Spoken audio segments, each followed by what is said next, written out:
Well, good afternoon, class. It's late in Sunday afternoon, and I wanted to just take a few minutes to really just welcome you once again to the start of this class. And as this is week one, I know that you guys are eager to get started. And so I do want to provide just a few helpful hints for you as you begin your first discussion board this week. Of course, first of all, do the reading. All of the answers for the questions are found in the reading. And so this week you're going to have 5 different sets of questions that you're going to be able to answer. And of course, you have to choose 2 of them.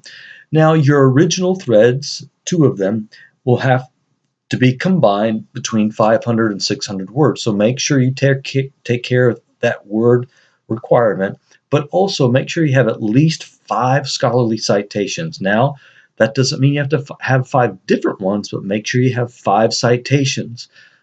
Really, the answers can be found in the textbook. It's great if you can incorporate other sources, but at least 5.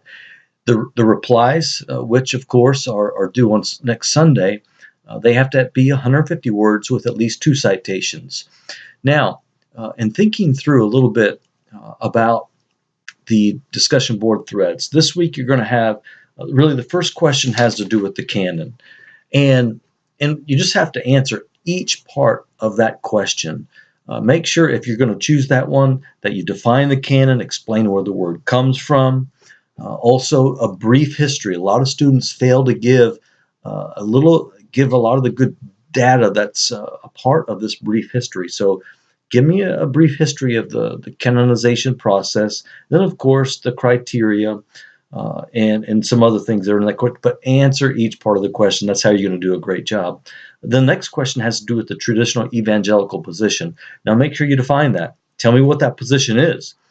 And then I guess really the greatest mistake that students often make on this particular question is they really fail to do an appropriate job explaining Sundberg's position, and then also they fail to give the good critique of Sundberg's position.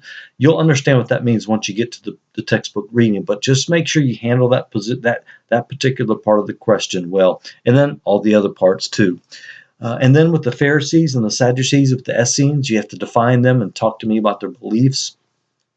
Just make sure you do a thorough job about who the Pharisees were, where they came from, what did they believe, and then the same with the Sadducees and with the Essenes. Now the Essenes are a little more challenging, simply because there's just they're really not mentioned in the New Testament. However, we do have some evidence about what they believed and who they were based upon some other things. So make sure you kind of dig that out and really do a detailed description of the various parts of that question and what they believed and some of their practices and things like that.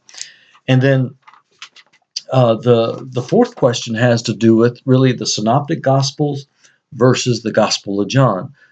And the question basically says, okay, why do some scholars say that these two are irreconcilable, that the Synoptics and the Gospel of John are completely different? All right, so tell me why, and then explain really why they can complement each other. It's all right there, but make sure you give me the details. Give me each one of those specific details, and then, how would you explain the relationship? And then the other parts, but those are the main things to be concerned about. And then the last question has to do with, the 3 main points of integration of New Testament theology. So make sure you list those components. What are those 3 points of integration?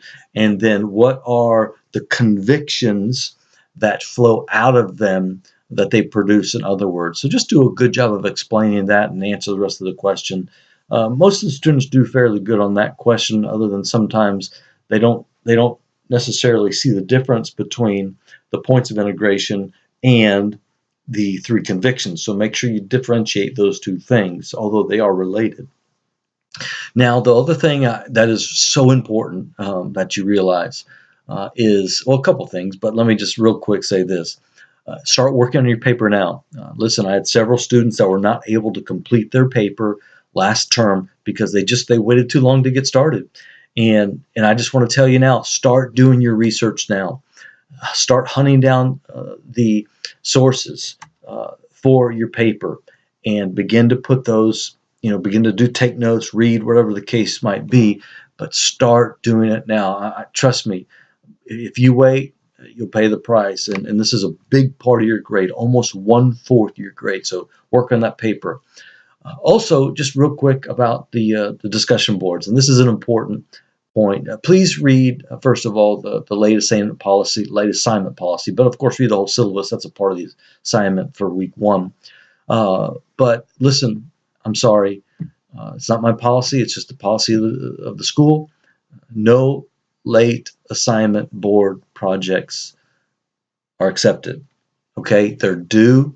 The original ones, 11:59 p.m. Thursday, Eastern Standard Time. Make sure you take note of that. If you live in a different time zone, make sure you realize they're due Eastern Standard Time. And then the replies are due Sundays at 11:59 p.m. Eastern Standard Time.